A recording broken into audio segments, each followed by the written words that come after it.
실업급여 집중탐구 7번째 시간입니다. 이번 시간에는요, 일용근로자 실업급여에 대해서 좀 알아보도록 하겠습니다. 많이들 관심 가시는 내용일 수 있는데요. 자, 일용근로자 고용보험 가입 의무화가요, 2004년 법 개정으로 시행이 되고 있습니다. 그래서 고용보험 가입을 하게 되면 여러 가지 혜택이 있을 수 있으므로 가입하는 것이 굉장히 유리할 것으로 생각이 됩니다.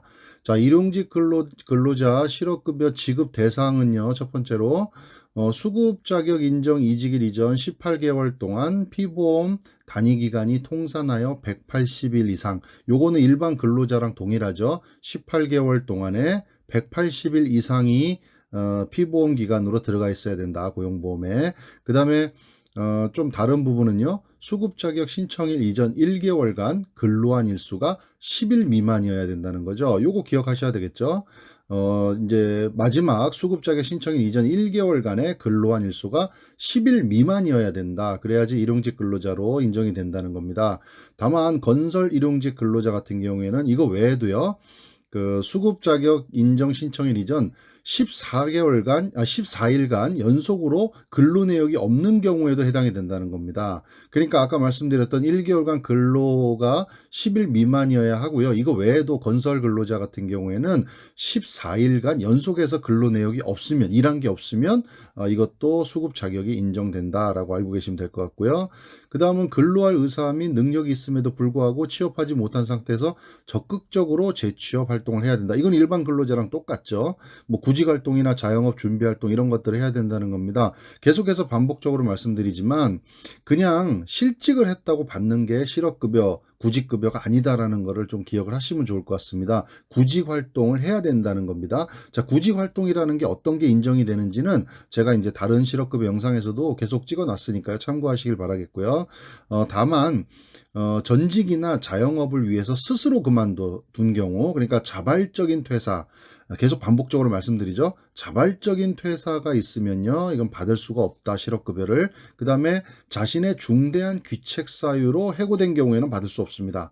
자, 중대한 귀책 사유라고 하면요, 세 가지가 나와 있는데, 형법 및 직무와 관련된 법률을 위반해서 금고 이상의 형을 선고받고 해고된 경우, 그 다음에 공금 횡령, 회사 기밀 누설, 기물 파괴 등으로 회사에 막대한 재산상의 손해를 끼쳐서 해고된 경우, 그 다음에 정당한 사유 없이 장기간 무단결근하여 해고된 경우, 이런 경우에는 중대한 귀책 사유로 보고 실업급여를 받을 수 없다는 점 좀 유념하시길 바라겠습니다.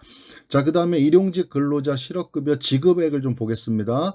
자, 구직급여는 퇴직 당시 연령과 고용보험 가입 기간에 따라서 짧게는 120일에서 길게는 270일 사이에서 지급이 된다. 이건 일반 근로자랑 똑같습니다. 그 다음에 퇴직 전 평균 임금의 60%를 받는다. 이것도 똑같죠. 자, 2019년 10월 1일에 이게 좀 늘었습니다. 기존에 90일에서 240일이었는데 이게 120일에서 270일로 바뀌었다. 그리고 기존에는 평균 임금의 50%였는데 60%로 늘었죠. 그거는 2019년 10월 1일 그 이후에 퇴사하신 분들은 그렇게 적용을 받습니다.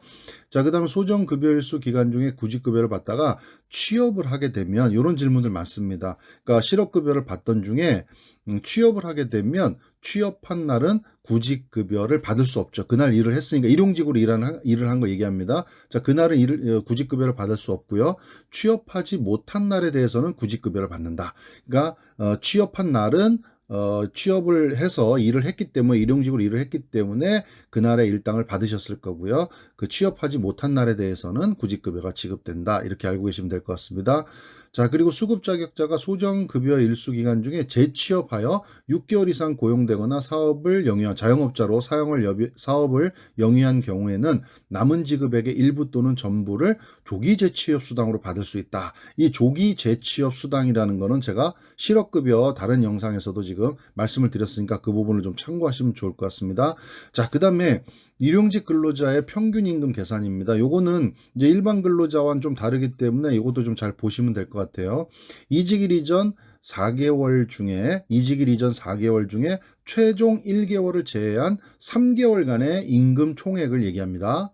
거기에 나누기 이직 이전 4개월 중에 최종 1개월을 제외한 3개월의 총 일수를 나눈다는 겁니다. 임금 총액에서 일수를 나눠서 일용직의 평균 임금을 계산하고요. 그 다음에 위에서 말씀드렸듯이 요거의 60%를 받을 수 있다. 그리고 며칠 받을 수 있냐라는 거는 구직급여 지급 일수, 소정급여 일수로 따져보면 됩니다. 자, 요거는 일반 근로자랑 동일합니다. 자, 이직일이, 그러니까 회사를 퇴사한 날짜가 2019년 10월 1일 이전이면 옛날 거를 적용합니다. 요 표에서 참고하시길 바라겠고요. 이제 지금은요, 2019년 10월 1일 이후에 퇴사한 경우에는 요 표를 지금 참고하시면 되는데, 요건 뭐냐면 변경된 표는 일반 근로자랑 동일하고요. 연령과 가입 기간에 따라서 소정급여 일수가 달라지죠. 예전에는 30세, 50세, 50세 이렇게 돼 있었는데 이제 50세 미만과 50세 이상 및 장애자 이렇게 두 가지로만 나눠지고요. 1년부터 10년까지로 돼 있죠. 근무기간은. 그래서 최소가 120일이고요. 최대가 270일까지 이렇게 받는 걸로 돼 있습니다. 그래서 자, 오늘은 여러분 많이 궁금해하시는 일용직 근로자의 실업급여 지급 대상과 지급액 그리고 소정급여 일수에 대해서 좀 알아봤으니까요. 해당되시는 분들 참고하시면 좋을 것 같습니다. 감사합니다.